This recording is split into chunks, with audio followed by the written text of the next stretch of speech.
मैं काजल कुमारी दी wonderful classes में आपका बहुत ही तहे दिलों से स्वागत करती हूँ। आज के इस वीडियो में मैं आपको इनकम टैक्स के बारे में बताने जा रही हूँ। तो चलते हैं, जानते हैं इनकम टैक्स क्या है। ओके, इनकम टैक्स एक डायरेक्ट टैक्स है। जैसा कि आप जानते हो, टैक्स दो तरह के होते हैं, डायरेक्ट टैक्स और इनडायरेक्ट टैक्स। तो इनकम टैक्स एक डायरेक्ट टैक्स है। डायरेक्ट टैक्स वो टैक्स होते हैं जिसमें टैक्स के बर्डन को किसी के सर पे शिफ्ट नहीं किया जाता है, डायरेक्टली गवर्नमेंट को पे की जाती है। इनडायरेक्ट टैक्स वैसे टैक्स होते हैं जिसमें टैक्स के बर्डन को हम दूसरे के सर पे शिफ्ट करते हैं। जैसा कि मैंने एग्जांपल पिछले वीडियो में दिया था, अगर आपने उस वीडियो को नहीं देखा है तो प्लीज जाके उसे देखिए। ओके, इनकम टैक्स एक डायरेक्ट टैक्स है that a government levies on the income of citizen. Citizen के इनकम पे इनकम टैक्स लगता है। वैसे सिटीजन जो इनकम अर्न कर रहे हैं, those who are not earning income are not liable to pay the tax. Those जो इनकम को अर्न नहीं कर रहे हैं वो इनकम टैक्स नहीं देंगे, वो नहीं दे सकते हैं। इनकम टैक्स किस पे लगता है? पर्सन के इनकम पर। और जो अर्निंग ही नहीं कर रहा है तो उस पर इनकम कहाँ से, इनकम टैक्स लगेगा कहाँ से? Okay, it is charge on the annual income earn by the individual. Individual के द्वारा साल भर में जितना इनकम अर्न किया जाता है उस पर इनकम टैक्स लगता है। ओके, साल भर की जितनी उसकी आमदनी है उस पर इनकम टैक्स लगता है। डिपेंड करता है कि उसकी आमदनी कितनी है, उसकी अर्निंग कितनी है, उसी के अनुसार उस पर इनकम टैक्स रेट लगता है।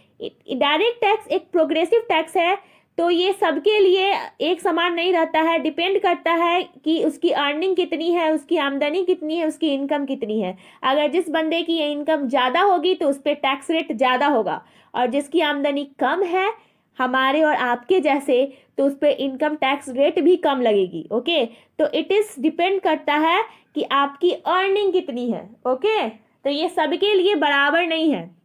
जैसे इनडायरेक्ट टैक्स में टैक्स सबके लिए बराबर होती है, डिपेंड नहीं करता है कि आपकी आमदनी कितनी है, सबके लिए टैक्स रेट समान है।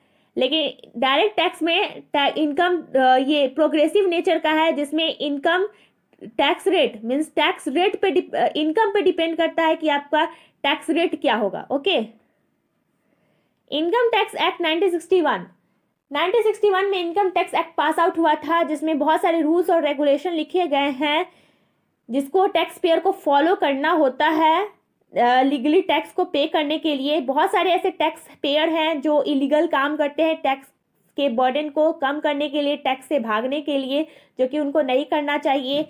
जो इनकम टैक्स एक्ट में जो भी चीज़ लिखा हुआ है उस चीज़ को फॉलो करना चाहिए टैक्स पेयर को, एंड देन पे द टैक्स।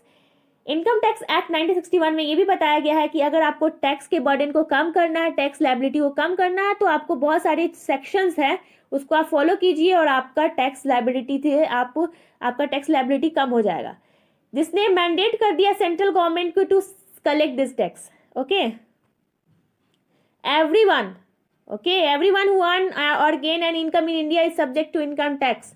जो बंदे इनकम अर्न कर रहे हैं इंडिया में, जो बंदे जिनकी आमदनी है, उनको इनकम टैक्स देनी है। वो इनकम टैक्स देने से नहीं छूट बच सकते हैं, तो उनको देना चाहिए, एंड ये रिस्पॉन्सिबिलिटी है। Those who are earning the money should have to pay the tax. Okay, income को इनकम टैक्स एक्ट के अंतर्गत बहुत अच्छे तरीके से वाइडली डिफाइन किया गया है। पहले लोगों का ये क्या था, परसेप्शन था कि सिर्फ मनी अर्न कर रहे हैं, एज अ सैलरी ही इनकम है। अदर कोई आपका घर से आपको रेंट आ रहा है तो वो आपका इनकम नहीं है, उस पर आपको टैक्स देने की आवश्यकता नहीं है। There is no need to pay the tax of earning from house property. ऐसा नहीं है। अगर आप हाउस प्रॉपर्टी से अर्निंग कर रहे हैं, you have to pay the tax, क्योंकि वो भी इनकम है आपका, उस पर भी इनकम टैक्स लगता है। Profit and gain from business में अगर आपको प्रॉफिट हो रहा है, गेन हो रहा है, तो उस पर भी इनकम टैक्स लगती है। ओके, ये भी इनकम टैक्स एक्ट के अंतर्गत आता है और ये भी एक तरह का इनकम है।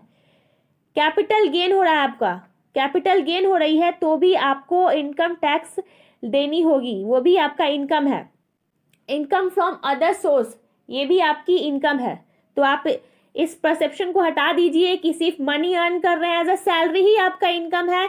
ये परसेप्शन दूर दूर तक रख दीजिए। जो भी आपकी इनकम आपको हाउस प्रॉपर्टी से आता है, ये हेड्स ऑफ इनकम है। इससे जो आपकी आमदनी हो रही है ये इनकम है जिसपे इनकम टैक्स लगता है। ओके, इनकम टैक्स स्लैब ये बताता है कि पर्सन के इनकम पे डिपेंड करता है, पर्सन किस टैक्स स्लैब में आते हैं उसके अनुसार इनकम टैक्स रेट होता है।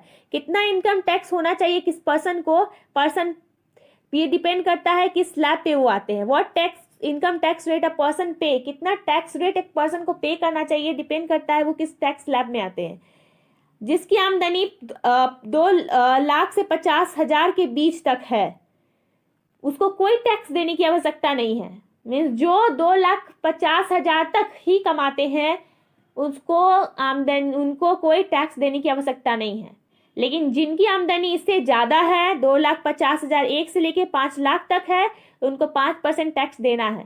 मान लीजिए मेरी आमदनी 3 लाख है साल भर की, तो 2,50,000 से 50,000 ज़्यादा है, तो 50,000 पे मुझे टैक्स देना होगा 5%। 2,50,000 पे नहीं, 50%, 50,000 पे। ओके, तो अगर मेरी आमदनी 5,01,000 से 7,50,000, तो मुझे 10% टैक्स देना होगा। तो ये टैक्स स्लैब है, डिपेंड करता है पर्सन के इनकम पे, उसी पर डिपेंड करता है जिसके अनुसार टैक्स रेट डिसाइड होता है। ओके, इनकम टैक्स रिटर्न, जिसको ITR कहा जाता है। क्यों इनकम टैक्स रिटर्न फाइल करना चाहिए और टैक्स पेयर को फाइल करना चाहिए?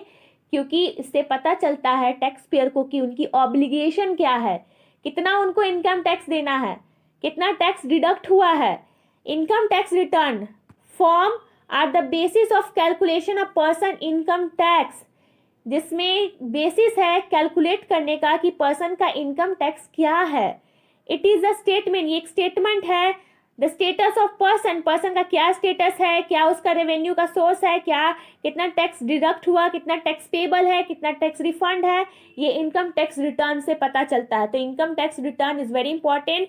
It's provide the tax obligation, इससे पता चलता है टैक्स ऑब्लिगेशन क्या है। ओके, अगर आपको मेरा वीडियो अच्छा लगा हो तो प्लीज़ लाइक एंड सब्सक्राइब। अगर कोई भी डाउट हो तो प्लीज़ कमेंट सेक्शन बॉक्स है, क्यों दिया गया है कमेंट करने के लिए, तो प्लीज़ आप उस पर कमेंट कीजिए। अगर कोई भी डाउट हो तो प्लीज़ कमेंट कीजिए, कोई भी क्वेरी हो तो प्लीज़ कमेंट कीजिए। I will try to solve it.